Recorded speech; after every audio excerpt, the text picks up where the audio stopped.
I got the call from my Tudor GWC rep to go pick up my Black Bay 58s. I dropped it off for service about 6 weeks ago to have its Endlink removed.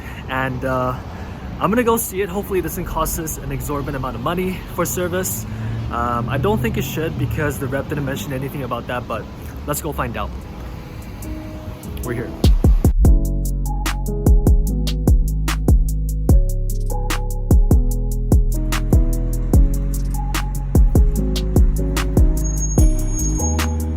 Guys, another Tudor chocolate to be added to my collection of Tudor items. This is gonna go right beside the one with the shield motif. I've got two now. I got a rose one and a shield one. This one is dark chocolate and this one is noir. I think this means black in French, but this one has a little bit of edge wear. I got it about 2 years ago when I bought my Black Bay 58, so probably not gonna be like a Beckett black label or anything, but maybe a PSA 9 or 10 if I decide to grade it. Those two are gonna go right beside my Tudor hat. This one I got before at a event that they hosted, I think last year in March, and that's gonna go right beside my keychain. Just doing a little bit of show and tell. This I got when I bought my Tudor FXT way back then from Segway, and beside my Tudor card holder. I bought this on eBay actually. I couldn't get a hold of it. I think you get one of these every time you go to like an event or you get invited to an event, because I haven't bought a Tudor brand new for a while. I haven't been adding to my collection except for the chocolate, of course. But anyways, let's get to the topic. I got my Tudor Black Bay 58 back from service. I have two pouches here actually. One of them is my bracelet, one of them is the watch. I think this one is the watch. So I'm gonna talk to you guys about the service experience, but not before I show what I got back first. So I got back this pamphlet folder. It's got the service papers over here. There's two of them. I'm gonna showcase them momentarily. And no, I did not get charged an arm and a leg. They were actually very, very reasonable and merciful, if you can call it that. They told me that I was supposed to be charged a lot. Well, not a lot, depending on like a couple $100, what that means to you. But to me, that's a lot, especially because, you know, it's Black Friday weekend, Cyber Monday weekend right now. A lot of expenses going on, but here's the watch. So I got the pouch, I got the watch back. As you can see, they took the Endlink off, no problem.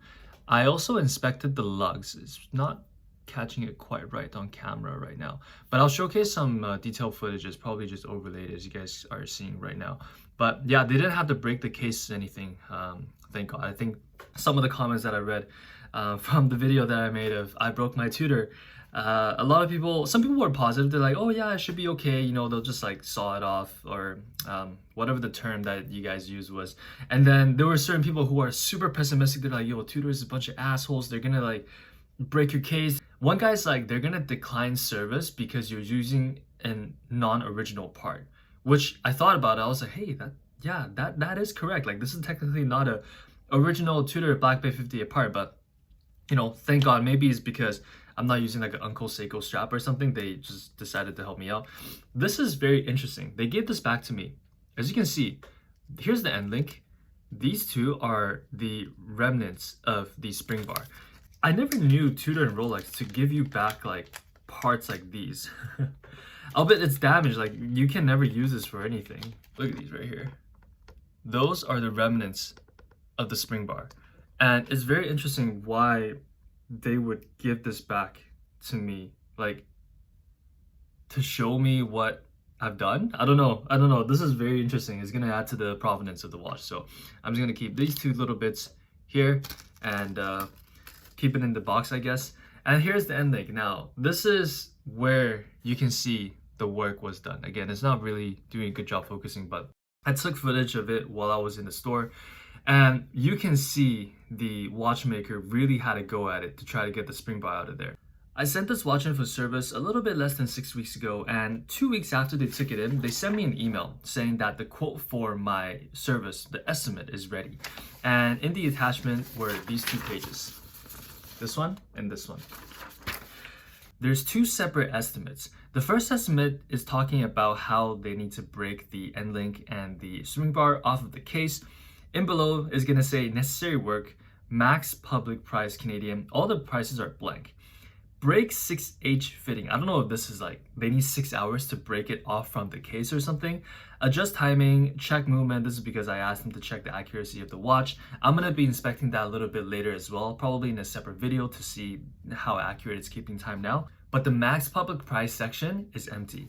Now, flipping over to the other side, on top of the service, they also offered to sell me a NATO strap. This is the woven Julian faux fabric strap that they provide with some Black Bay 58 Tudor Ranger. It's not the same type as the Tudor FXD. Those ones are a little bit more cushiony. I don't know if that's the proper way to describe it.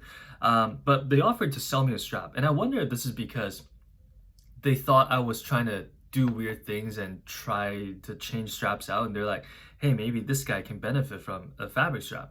But if they were gonna offer this to me, I don't know why they didn't offer me the steel bracelet.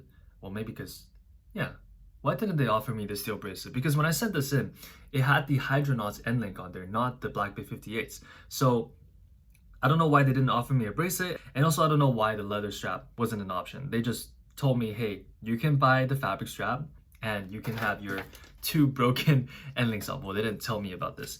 And then yeah, the price is $240. And if it wasn't because I had just bought the Rolex 36 Oyster Perpetual very recently, I probably would have taken it.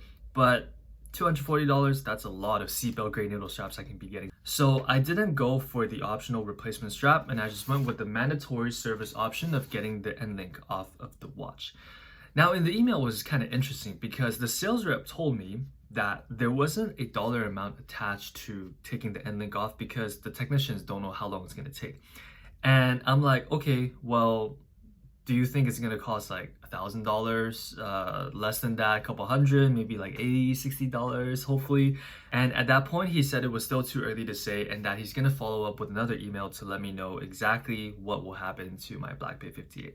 I'm like, okay, I'll leave it in your capable hands and I'll talk to you later. Around 3 weeks into the servicing, the sales rep actually gave me a call instead of an email.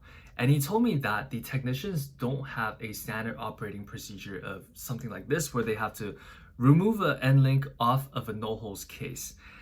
And he essentially wanted a verbal waiver from me that the technicians can do whatever is necessary to get the Endlink off, to break the spring bar, whether that means potentially breaking the Endlink, potentially breaking the case. He said there's a very slight chance that the case will have to be replaced, but not likely, but there still is a chance. And so I was like, well, I guess I don't really have another option. I guess I could have sent it to an independent, but that will probably mean they would nullify the warranty. And also if they do have to end up breaking the Endlink or the spring bar or God forbid the case, they will have to then source parts, and that's going to take a long time and probably cost a lot more because then you're paying for secondary market prices on Tudor parts, and those are not cheap. So I told them they can do whatever they needed to do to get the Endlink off just so I can wear the Tudor Black Bay 58 again.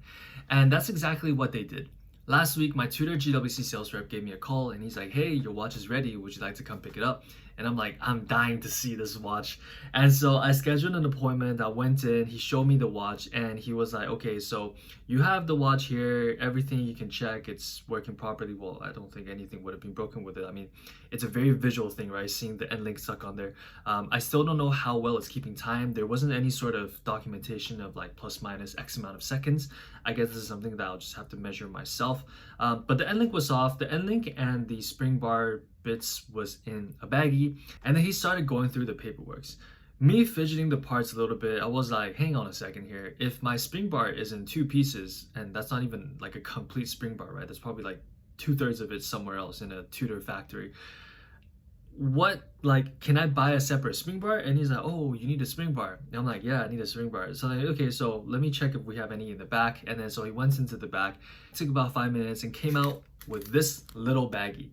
This is my new Tudor spring bar that costed me a whopping, hold on, drum roll, a whopping $2.90. Incredible. I mean, at that point, I was kind of like, wow, this is a lot less than I expected. And guys, this is the only bill that I received from the entirety of the service.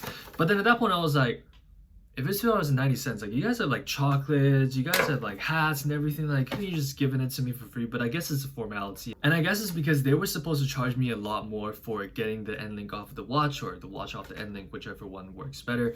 But they decided to waive that fee, and the sales rep also kept insisting and repeating himself that this is a favor that Tudor is doing for me. Usually when I do something like this, they will have to charge me a lot for it.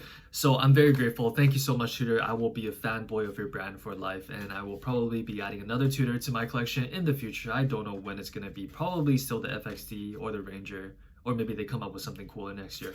But that's essentially the whole service experience. It was a lot of ups and downs because I never got a firm quote of how much I would be paying until the very last moment, which I guess on Tudor's behalf, in their defense, there wasn't any charges to begin with, aside from them selling me the spring bar for $2.90. And aside from being able to purchase a spring bar, you guys can probably guess, what makes me the most happy is that they let me keep this tracing paper Tudor pouch. I don't know what I'm gonna do with it yet. Maybe I put like my spare links in it, but I don't think it's gonna fit. So maybe I'll put this like bullet shell casing remnants of my spring bar into this plastic, well, not plastic, tracing paper bag. Additional to charging me for the spring bar, I also got another one. This one is talking about how they use the RSC service warranty to administer the repair. You can see the total to the very right side is 0, and then this one is another line for warranty. I'm not exactly sure how they key it in, but both of these are 0, bringing the total to a grand amount of $0. And then the other side is talking about the Tudor warranty. You can see when I picked it up, all the terms and conditions and service agreements and such. I'm just happy to have my watch back. I cannot wait to get this back on the bracelet, back on my wrist. In fact, I'm gonna go do that right now. Thank you guys so much for watching, and I'll catch you once I have this back on.